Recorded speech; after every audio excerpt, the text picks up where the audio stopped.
आज हम compound interest में कंपाउंडेड हाफ ईयरली और कंपाउंडेड क्वार्टरली वाले क्वेश्चन कैसे सॉल्व किए जाते हैं उसको समझेंगे।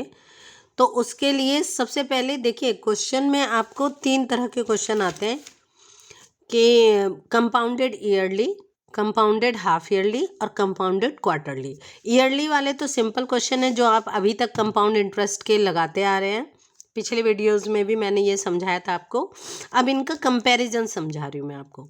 देखिए, रेट हमेशा 8, जैसे मान लीजिए रेट दिया हुआ है तो वो पर एनम ही दिया जाता है। पर एनम का मतलब एनुअली दिया जा रहा है, ठीक है। पर एनम का मतलब 1 साल का रेट बता रहे वो, ओके। टाइम आपको मान लीजिए 2 इयर्स है, या फिर हो सकता है 1.5 ईयर हो, ये इस टाइप से में क्वेश्चन होता है। या फिर आपको मंथ में टाइम दिया होता है। सपोज मान लीजिए कि आपको दिया हुआ है 6 मंथ और या फिर 9 मंथ, ठीक है। ये हम ले लेते हैं। तो फिर ये क्वेश्चंस कैसे सॉल्व किए जाते हैं?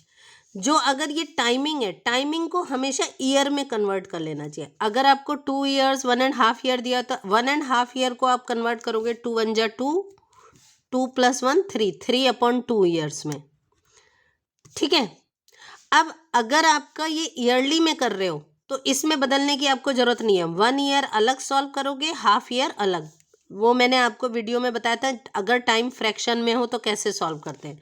तो 1 ईयर के लिए अलग और हाफ ईयर वाला पार्ट अलग, तब ये आपको 3/2 ईयर्स में कन्वर्ट करने की जरूरत नहीं होगी। लेकिन अगर हाफ ईयरली है तो सबसे पहले 3/2 ईयर्स में कन्वर्ट करोगे, उसके आगे सॉल्व करोगे। ऐसे ही 6 मंथ वाले को भी आपको मंथ में दिया हुआ है तो इसको आपको ईयर में कन्वर्ट करना है। ईयर में आप कन्वर्ट करोगे, 6 मंथ को करोगे तो 6/12, ये सॉल्व करके आ जाएगा 1/2।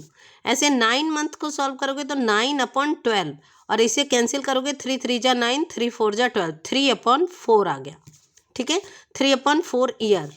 तो हमेशा ईयर में कन्वर्ट करके सॉल्व करते हैं। अब मैं आपको ये समझाती हूँ कि हाँ, हाफ ईयरली में कैसे करते हैं। अगर रेट तो इसी रूप में दिया होगा, लेकिन अगर हाफ ईयरली है तो रेट का हम कर देते हैं आधा। न्यू रेट हो जाएगा R/2, यानी रेट जो भी दिया हुआ है उसका आधा करके निकालते हैं तो 8/2 हो जाएगा 4% लेके आप चलोगे क्वेश्चन में। अगर क्वार्टरली है तो ये हो जाएगा R, आपका R', नया R आपके हो गए R/4, यानी अगर 8 है तो 8/4, तो 2% लेके आप क्वेश्चन को सॉल्व करोगे। टाइम रेट आधा किया आपने हाफ ईयरली में, तो उसी समय आपको याद रखना है रेट में हम डिवाइडेड बाई 2 करते हैं और टाइम में हम इनटू 2 करते हैं। यानी टाइम आपको दिया हुआ है 2 इयर्स, तो फिर आपका n की वैल्यू हो जाएगी 2t, यानी कि 2 × 2 4, n की वैल्यू आ गई आपकी 4, ठीक है। टाइम को आपको जस्ट डबल करना है, रेट को आधा करना, टाइम को डबल करना। इसी तरह से रेट को आपने 1/4 किया तो टाइम क्या हो जाएगा 4 टाइम्स, यानी टाइम अगर 2 इयर्स दिया हुआ है तो n की वैल्यू हो जाएगी 2t, यानी कि 2 × 4 से मल्टीप्लाई कर दोगे आप इसको, ये आ जाएगा 8 टाइम्स, n की वैल्यू आ जाएगी 8। तो ये बस आपको ध्यान रखना है, बहुत आसान है।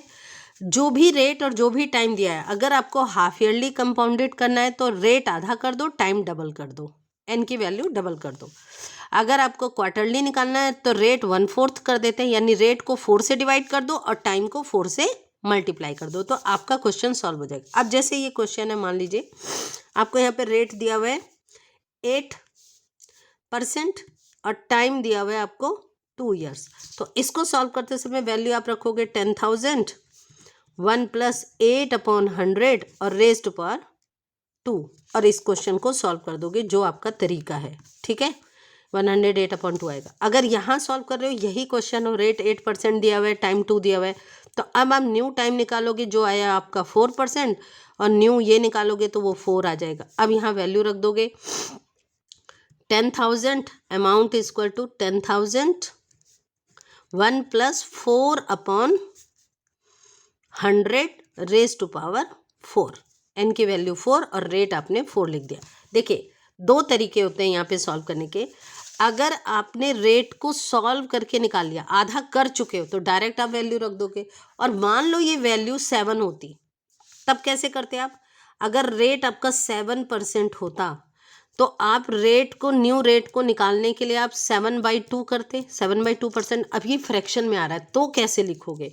तो अमाउंट हो जाता है आपका 10,000 1 + 7/2 × 100, यानी कि ये जो फ्रैक्शन वाली वैल्यू होती है वो आपकी नीचे आती है, 100 के साथ लिख देते हैं और ये एक सिंपल क्वेश्चन बन जाता है। और n की वैल्यू जो भी है, जैसे 4 है तो 4 आ गई, डबल किया तो यहाँ पे लिख दिया। ठीक है, तो फ्रैक्शन में इस तरह सॉल्व कर सकते हैं, और अगर पूरा पूरा डिविजिबल है तो आप पहले ही सॉल्व कर लो।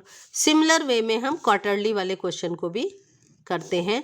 तो यहाँ पे अमाउंट हो जाएगा 10,000, आपने यहाँ फिलअप किया 1 + और आपने 8 को 4 से डिवाइड किया तो 2 आया, 2/100, और यहाँ पे n की वैल्यू आ गई 8। तो इस तरीके से क्वेश्चन सॉल्व किया जाता है। तो बेसिकली अगर आपको ये टेबल याद है तो आपको क्वेश्चन सॉल्व करने में बिल्कुल भी दिक्कत नहीं होगी। अब आप देखिए हाफ ईयरली में अगर हमारा ये रेट टाइमिंग होती 1.5 ईयर, तो हाफ ईयरली में 1.5 ईयर अगर टाइम दिया हुआ है फ्रैक्शन में, तो आपने इसको सॉल्व किया 3/2 आया। अब चूंकि टाइम को 2 से मल्टीप्लाई करते हैं तो आपने टाइम को 2 से मल्टीप्लाई किया, ये 3 में कन्वर्ट हो जाएगा, तो n की वैल्यू आ जाएगी 3। इसी तरह से 9 मंथ किया है आपने, 9 मंथ का मतलब है 9 मंथ अगर रेट दिया हुआ है तो आप अगर टाइम में करोगे तो टाइम में हो जाएगा 9/12 किया आपने, इसे कैंसिल किया, 3/4 आया, और चूंकि टाइम को 4 से मल्टीप्लाई करते तो आपने 4 से मल्टीप्लाई कर दिया और ये वैल्यू आ गई 3, यानी n की वैल्यू आ जाएगी 3। तो ज़्यादातर क्वेश्चन में हाफ ईयरली और क्वार्टरली में, ईयरली में जब चेंज करके मल्टीप्लाई करते हैं तो जो फ्रैक्शन वाली वैल्यू होती है, जैसे 3/2 टाइमिंग है, 3/2 ईयर्स, तो ये कन्वर्ट होके 3 में बदल जाए, यानी कि फ्रैक्शन वाला पार्ट नॉर्मली हट जाता है। ओके, तो इस तरह से ये हाफ ईयरली और क्वार्टरली वाले क्वेश्चन सॉल्व किए जाते हैं।